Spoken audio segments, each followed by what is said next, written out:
and welcome back everybody to Fresh from the Trollbox, the BitMEX Trader podcast, together with our CEO Stephan. It's been a more or less moderate week. I think it's Friday now. Bitcoin trades at 66,200. ETH has just crossed 3,000 again.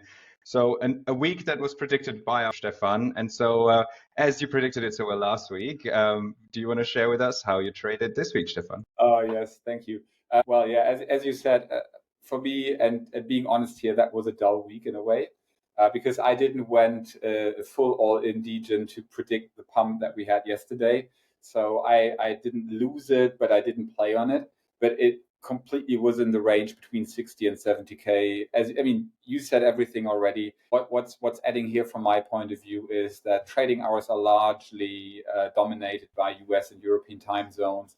And it seems to be not the trade of the day, but the trend of the day that Solana actually takes ETH now, where Solana is taking the role of amplifying Bitcoin, while ETH is stuck basically on the around 3,000 level.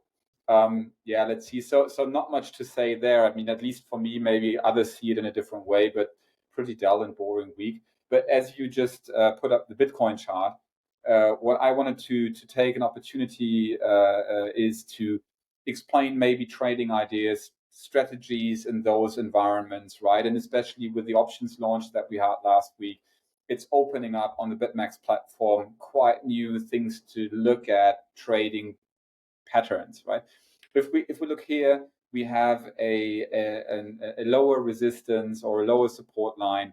We had basically the short-term upper support line or resistance line, and we broke out just yesterday with a short pump out of that. If you see the longer one, we're still not there. It's still not clear where we are going, whether we will go down or up. I mean, longer term, we are all in a way. I mean, I'm quite bullish for the end of this year for the macro environment. I mean, we get dovish. We have the elections in the US that will lead to higher money supply. So that's all unbroken, but it won't happen in the next couple of weeks or even months, right? So, but if we break out of those lines, it might go fast upwards or fast downwards. So what do?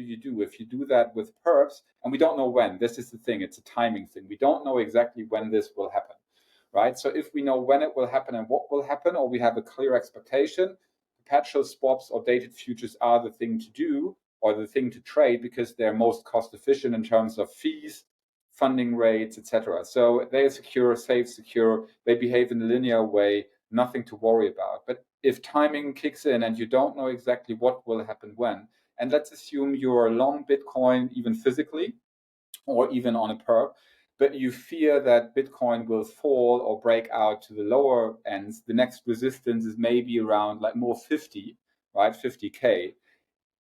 Even if you predict that and you would go short perp, you don't know when it will happen. So maybe you pay a lot of funding. And the second one is, depending on the leverage you take, you might be liquidated quite easily because you would have to provide a lot of collateral to take care of even upward movements, right? So there is quite a high risk. So, and for that, actually, options are pretty good to do because you could go for a far out of the money option with a strike price of 50K. So you go long put, that's how you call it. So basically you go short, but on a long option. So that means you have the right, but not the requirement to sell. So you would earn money if Bitcoin moves drastically downwards. Now here's a little bit of a thing. Intuitively, you would go for, to match the maturity of the option with, let's say, your time expectations. So saying, for example, in the next 3 months, you might go for that. So here, number one to consider is actually, or probably, a 3-month option. So an option that matures in 3 months might not have a lot of liquidity, or it's overly expensive. So that's called a time value of money because anything could happen, right? So the ones that are sitting at the other side of the table, they're aware of the situation as well. So that might not be the best thing to do from a cost efficiency perspective. You see here the premium that you would need to pay. But you could go for a shorter dated, far out of the money option. So if you go, for example, for the end of May, you go to the same strike price, you see it's a much less that you would need to pay for it. And then you just roll. So rolling it 3 times probably is more cost efficient than going for long dated options. So it's a little bit more complicated. I know that if you're just used to trade perps and dated futures, it's you just click buy, sell, you choose your leverage, that's it. But in those situations like now, where everyone basically assumes that something will happen, but timing is the uncertain thing, and the amount that we will see when the price change is the thing, then options are really a thing to do, either to hedge yourself or even to play around. Right? You could do that even if you believe that Bitcoin is going down. So you won't find me on that side of the spectrum, but that's a different story. But even if you think Bitcoin will for sure go down to 50K in the next 3 months, play around with far out of the money options, because even if it doesn't go to 50K in particular, if it, let's say, goes from 66 to 55, your option still gains in value at that event, and you have even a far higher leverage compared to your invested amounts than with a perp right now, and you spare yourself sleepless nights for the risk of being liquidated, because until the end of the maturity of the option, you paid your premium, that's it. Nothing happens until maturity, or you get into the territory you want to get into, and then you can sell it again. Just as an idea, right? I mean, Excellent. a Yeah, little bit long, a excellent, little bit more Stefan. complex, but interesting. I mean, at least for me, that's so you see how I trade and how I play around with that in the current situation, and I'm pretty excited about it. Yeah, that's very interesting. And I mean, you see a similar game, right?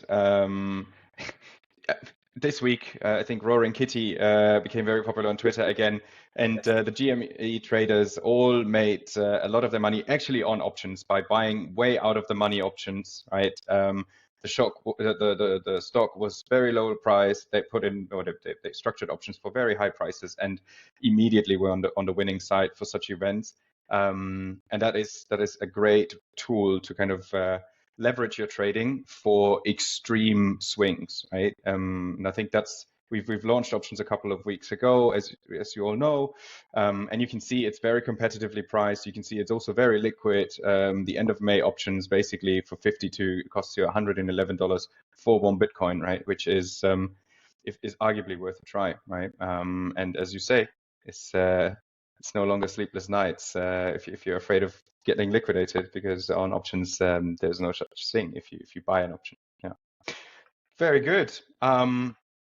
With And a that little bit of said, marketing, because what I like about our options platform compared to others is, yeah, sorry, that leads, I mean, sorry, we're here for a reason, but it is, even if you choose a far out of the money option that has no price attached to it, you can request a quote and you get one, right? It's yeah, not just the open order book where if there is no liquidity, it's gone.